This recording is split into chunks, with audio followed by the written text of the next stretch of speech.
We've got sound. Do we have the videos?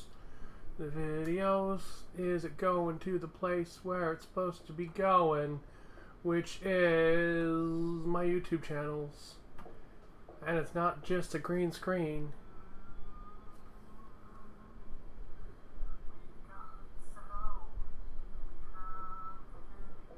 Okay, that's me. We're good. Yay! Just here. No, it's party. Fun. No. Fun. All right. What do we got today? We have not Warhammer. What is this shit? I know. Fucking crazy up in here. It's not Warhammer. Well, I was kind of annoyed at GW. Still kind of am. And I decided that I was going to try out a different game. See how it goes. Just give it a little play. Check out the rules. Check out some of the models. See what they're like. You know, sort of broaden my wargaming horizons. I've really only played Warhammer and Legion. And honestly, I've liked them both. Haven't actually really played a war game that I don't like yet. But I haven't played many of them. So, you know. I decided I would reach out, expand. That's the expand. Expand. Reach out and expand, try some different stuff out. So, I did literally one whole evening of basically just listening to lore for Malifaux. And I really liked, I liked what I heard, right? Like, I thought it was cool. Lots of neat little, like, stories of just, like, crazy characters.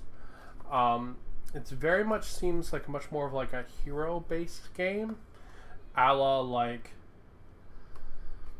Overwatch versus, like, a big army game where you sort of have a bunch of faceless units you sort of name yourself. This, you sort of get named characters. Also, all the rules are online. It has a really nice free app that lets you build teams and make games and all kinds of cool stuff. Really, really awesome. Really liked that. So I decided I also heard that all the models were plastic. So I've also heard that most of them are plastic. But we'll see. We'll see. We'll see what is what. I wanted to try some of them out. It does sound like something's rattling around in here, which makes me a little worried. But I wanted to try some of them out. So I thought this looked like a lot of fun. You got some big monsters. You got this, like, newsy looking kid, as my husband pointed out. The monsters are really cool. There's this sort of shot of the back there. Lots of cool cover art for this being the quote-unquote dreamer. I thought this would give me a lot of nice, like, weird structures that I don't normally paint, like on the monsters and stuff like that. Where I could do some really cool, like, blends and things like that, and really kind of make them look nightmarish. One of the other factions I really liked was like a Pied Piper guy with a whole bunch of rats. Thought that was a really cool faction, but I was like, it's just a guy in grubby clothes. I paint a lot of those. And I was like, and rats, I've painted hundreds of rats. Another one was like a goblin riding a hog, and I was like, oh man, that looks really cool. And then I was like, oh, okay, we'll try something different. We'll try something a little different. So I picked up these cool monsters. I thought they were still super neat. I thought they'd be a really good way to try out some different stuff. So I got this, which is, to my understanding, enough to play a game, like a small scale game, not like a full scale game. I think you need like maybe one or two other like little add-on boxes, which are cheaper than this. Hello! This was $40, which is also really nice because it's cheaper than Warhammer, which is nice. But we'll give it a shot. And I grabbed the Core Rulebook. Now you don't actually need to buy the rulebook because it's entirely online free. But to be honest, I really liked the lore that I heard. I thought it was a lot of fun. And I kind of wanted something that had more of that. Like I wanted a book to like read through, and pictures to check out. Like here's an entire here's like an entire history of Malifaux. There's a zombie lady whose boobs are about to fall out. There's some dude that get murdered. Guy with a robot leg. Some cowboy with a stabby knife. That's cool as shit. She's got like a big Wendigo monster. That's cool. But this is all like the interconnected history of Malifaux. There's a blind samurai lady fighting Old Man Scrooge amid a shit ton of zombies. That's pretty cool. Here's a big map of Malifaux. It's pretty cool, where everything goes between it. There's a map of the city. There's one of the creatures from the Dreamer box. And here's the beginning of the rules. Let's see. What to see on a card. Upgrade cards. Using the cards. So this game does not use a dice system. This game uses entirely a deck of playing cards. I don't have one of the decks of playing cards because I don't really... I'm going to pick up a set when I have enough guys to play a game, because I do want to try playing this, hence the rulebook. But first I wanted to get my first box painted, and then I decide which one I want to go after that. Because honestly, if I hate the miniatures, like, I'm not going to play. But the rulebook was like... Excuse me. The rulebook was like $12 or something. This is a really fucking nice book for that. So I was like, I wanted something with some lore and some pictures and stuff. And so I decided to pick it up. There's a weird, gross baby cow demon. There's a horrifying katana child. More gross baby cow demons. There's a jackalope. That means one of the factions has a jackalope in it. I just want to point that out. That's pretty rad. Let's see. That guy watches too much hentai. That's also really gross, but a really cool design. There's another thing. Another reason why I wanted to try out a different game. It's just the shapes are different. Warhammer has very similar shapes for each faction, and that's really cool because it gives them a very unique visual identity. But they are very similar shapes. Like if you look at all the Imperium robots, for example, they all have the same kind of structures. If you look at all the Tau robots, the same thing. The way the guns are designed are all very similar. They have very standard, not standard, but they have very standard for them kind of design marks. So I wanted to try something different. You know what I mean? Something that you wouldn't normally see. So it's also one of the other reasons I grabbed this box. Are these monsters really don't fit into any of the archetypes for 40k right now. They're kind of design-wise all over the place, which I think fits for the concept that these are like nightmares this little newsy kid is dreaming up. So you have one that's like big and scary, you have one that like has a bag of eyes, and then you have some little like stab you in the back gremlin ones. I think that's pretty fitting, but they're also very not Warhammer looking. And as much as I love Warhammer, and I'm working on like 1 billion armies right now, I wanted something that was not Warhammer-y in concept. So there we have a chef riding a stuffed pig being carried by a gremlin with oven mitts on, which is fucking awesome. Ooh, that's a cutie creature. I really like the purple and the red there. That's really cool. I like that a lot. If you did that as a super dark purple, it'd be awesome. Let's see. We got some rules for terrain. There's a goblin eating what looks like a tiny gremlin child. And then we have how to set up encounters. Alright. So my understanding is this game uses entirely a like random sort of encounter set. Oh, there's the guy with the eyes that I was just talking about. He's really cool.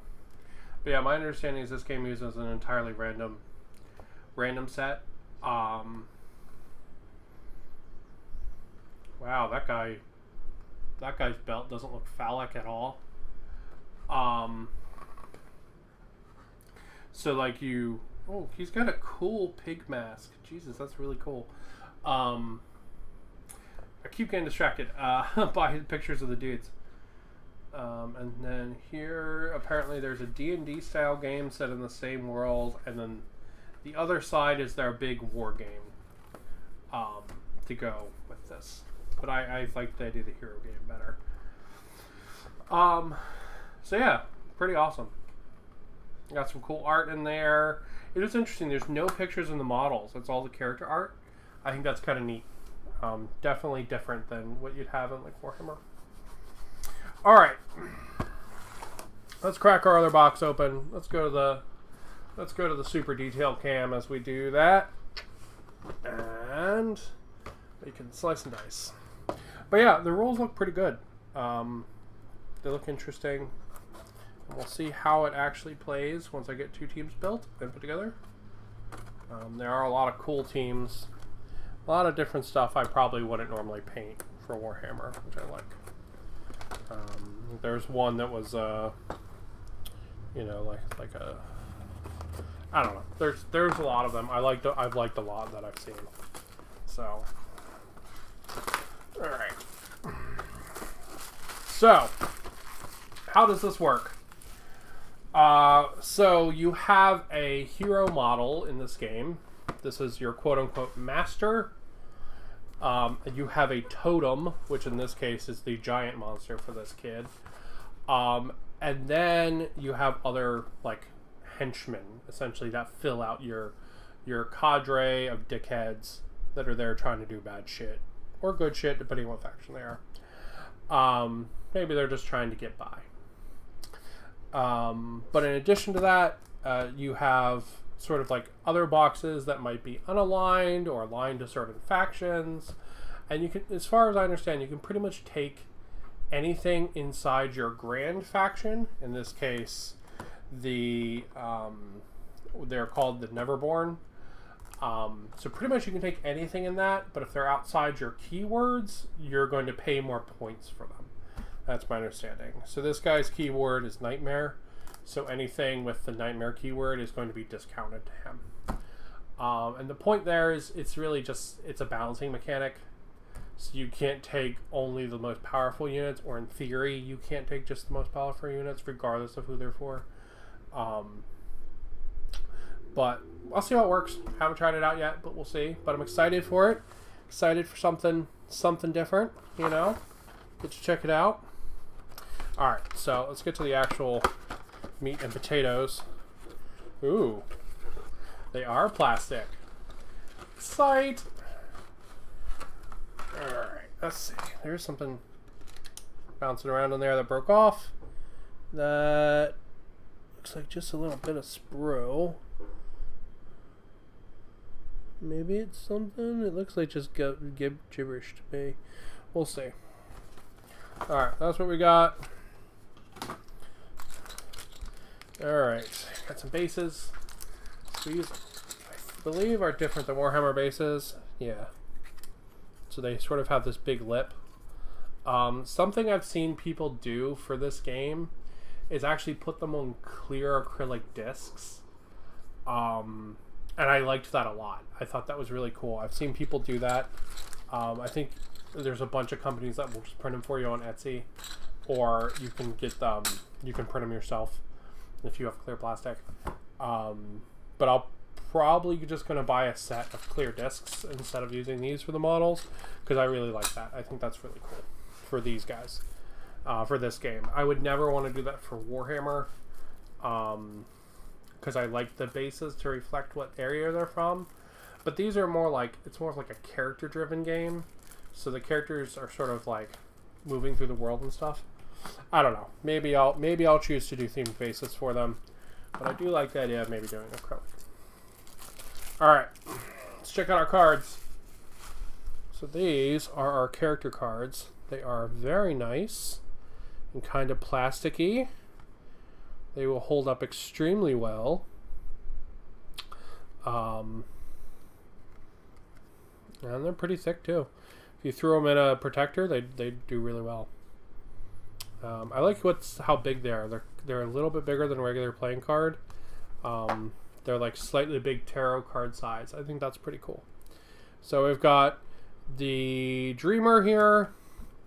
So this is all of his abilities, the shit he just can do. This is all of his actions. This probably looks like a lot, but really it's just a couple of things here, right? Like this would be, you know, what weapon he would be attacking with, essentially, stuff like that. So we got him. We got Compellius, who is the dude with the bag of eyes, which is super gross. And that's his actions there. So all the rules are online. So if you want to see the rules, literally just download the app. It's got it all on there. You can read it nice and easy. I'm just showing off the cards just in case people want to see them. Not so like people can like screen grab them or whatever, because all this shit's free. Just go download the app. So we have Lord Chompy Bits, which is the totem of the Dreamer. So he's like a model you get to take in your team for free. He's got a bunch of abilities as well. We have Alp, which is like a gross looking dude.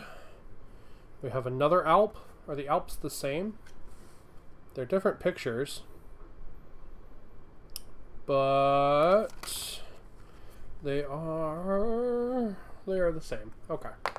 I guess they just have different pieces of art. It's pretty cool. Okay, let's see. I think this is a...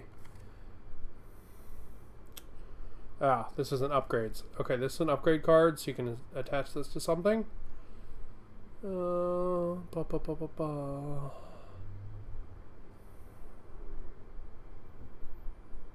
this model can like strike from outside.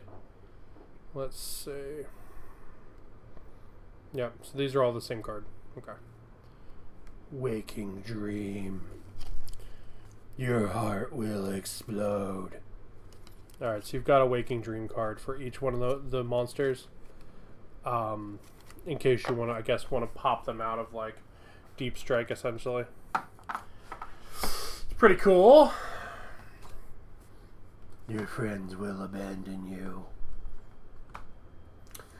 Now thinking about Cthulhu here. Okay. Interesting. Interesting runner. Details look phenomenal. Excuse me again. Nope, don't gotta sneeze. Just gonna sit in there and bug me. So here's some parts of Compellius. There's one of the monsters. We've got more monster bits, more of the Alps, I guess. They are unique runners. Here's our Man of the Hour, the main guy. There's his cricket bat. Got some legs. You know, these all seem to go together really, really simply. There's some weird cuts in here, but nothing like what I've seen recently from GW. Not that I particularly mind weird cuts, but like, you know, I'm not really seeing anything that's going to be really an issue here. Feels like decent plastic. Feels not super, super mega rigid, which is nice. You do want a little elasticity in your plastic, or it leads easier to breaking. Yeah, it's another one of the Alps. There's the other Alp. Alright, so this one is Compellius down here in his own little block. Oh, that's interesting. Yeah. So this whole little block here is Compellius. And this block here is an Alp and the Dreamer. And then this block here is 2 Alps, it looks like. Yeah, that's pretty cool. So that way, I guess if you wanted to like just be like, I just want Compellius, you could just cut that off and just build him. It's pretty handy. Alright, and then this whole runner here, this is Lord Chompy Bits. He is quite big. He's like the size of a dreadnought. So he's going to be on a really small base for such a giant model. He's pretty chunky. Oh yeah, there's really cool detail in there in the teeth. You can see like there's stuff. You can see down inside there. We got some nice spikage here in the back.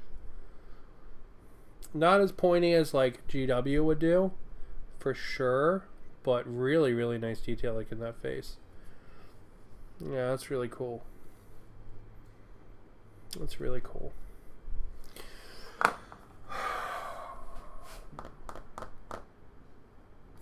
Something's missing though.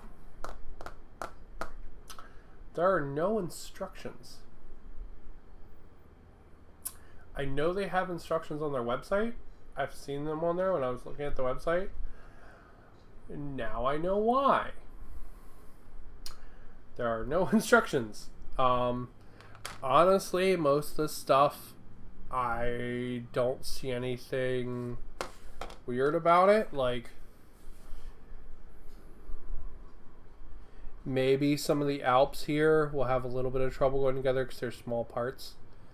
But everything else looks pretty straightforward to me. I don't see anything in there that I'm like, I need those instructions or this isn't going to work.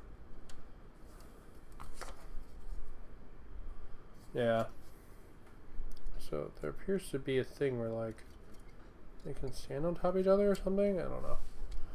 Weird. But yeah, so that's the runner.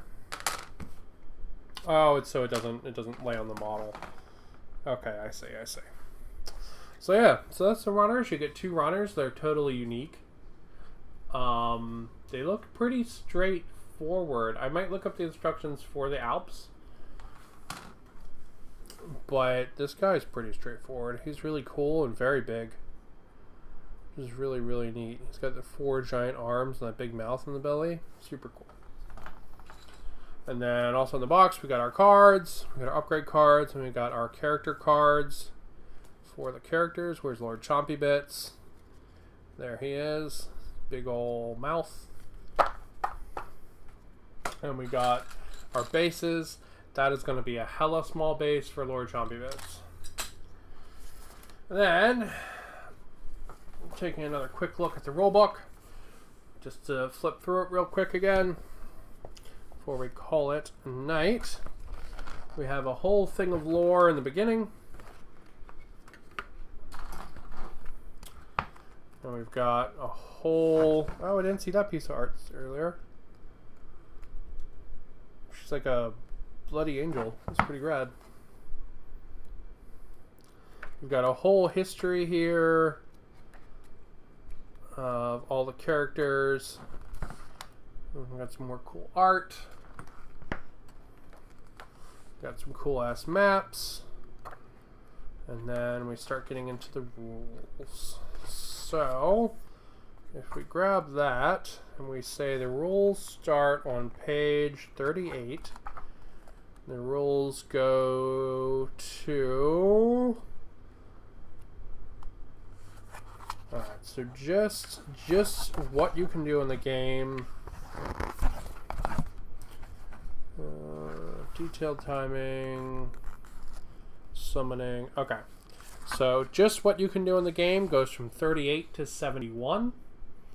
So that is 34 pages. So that's pretty cool. And then the rest of the book is how to set up terrain and then choosing your encounters. So yeah, pretty cool stuff. Looking forward to trying it out. Looking forward to getting these boys built and painted up, and then we'll see how they go. And if I want to do another one, if I want to do another team, And then maybe we'll get a game in, which will be pretty sweet. But I'm going to go ahead and I'm going to call it there. And I've got to go give my doggo a bath, because he had a little attack and had peas everywhere. So that's my future. And then tonight, maybe I'll get to build at least Lord Chompy bits, which will be pretty sweet. But thank you for watching me unbox this. I will definitely put photos of them up on Instagram once they're all built. And absolutely once they're all painted as well. So hopefully this was fun and interesting.